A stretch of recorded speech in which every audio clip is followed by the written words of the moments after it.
How to make hearty ricotta bread. Now you can make this bread either by hand or in a stationary mixer fitted with your dough hook. In your bowl, you want to add 1 cup of warm water. Now if you're making this in winter, you want to add 1.5 cups of warm water instead, because the air is very dry in winter and the flour needs the extra moisture. Add a 1/3 cup of ricotta cheese. Add a teaspoon of salt. Add a tablespoon of sugar. Add 3 cups of flour. Now if you want to make regular white bread, just add 3 cups of white flour. But if you want to make a whole wheat bread, you want to add 1.5 cups of white flour and 1.5 cups of whole wheat flour. You do not want to add 3 cups of whole wheat flour because it will make your dough hard and tough. Making 100% whole wheat is never really a good option. You definitely want to blend instead, which is what I'm doing. This one's the 1/2 and 1/2.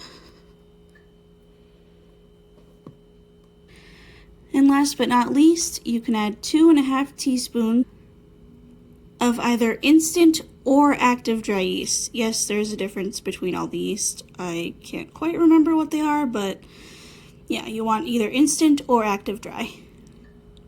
2.5 teaspoons.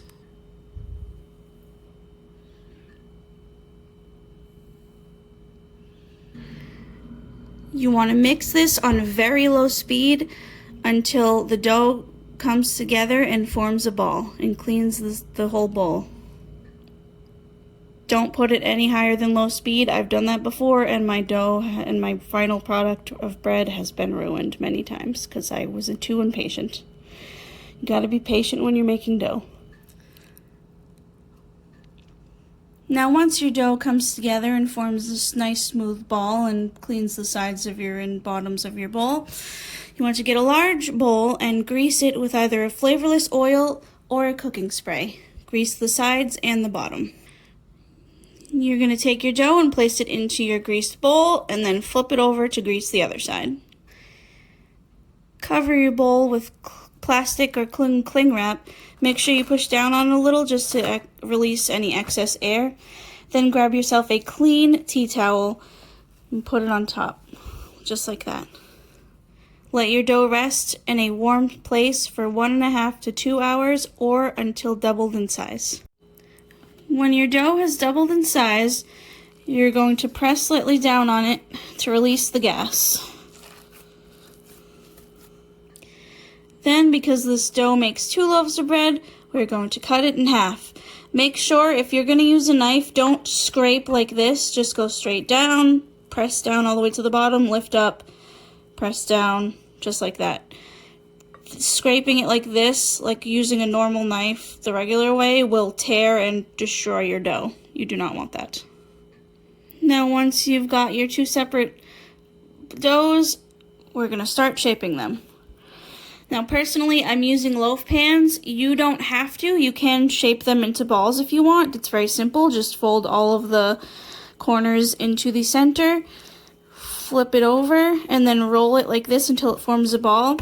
Basically, all you have to do after that is get a larger cookie sheet than the one that I have, put it on top, and then continue the recipe as follows. But since I'm using a loaf pan, I'm going to shape mine a little bit differently. I'm going to form mine into a log.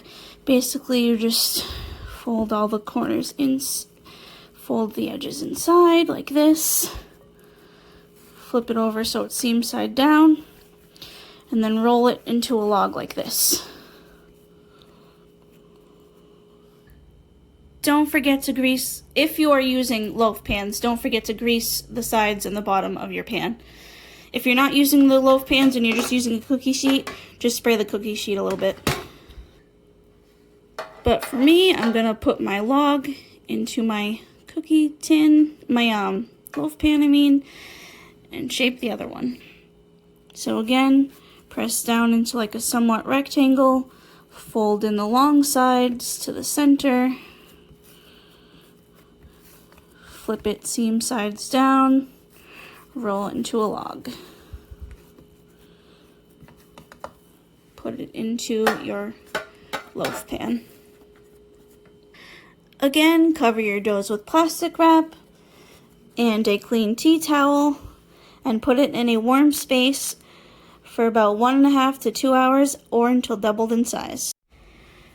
Now when your dough has doubled in size, you want to bake this off at 350 degrees for 45 to 50 minutes. And don't forget to take the plastic off. You want to bake it until it's golden brown and a thermometer reads at least 190 degrees.